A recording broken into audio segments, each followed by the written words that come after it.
Eesti on ju tegelikult üks maailma parimaid kohti, kuhu sündida.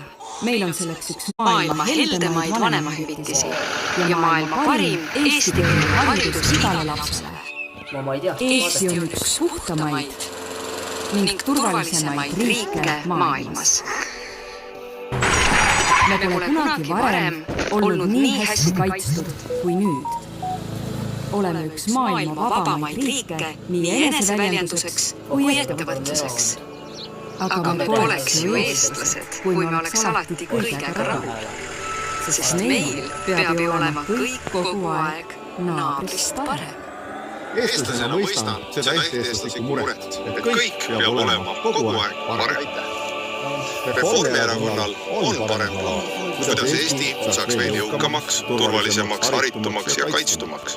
Töötame selle nimel, et elu Eestis oleks tulevikus parem.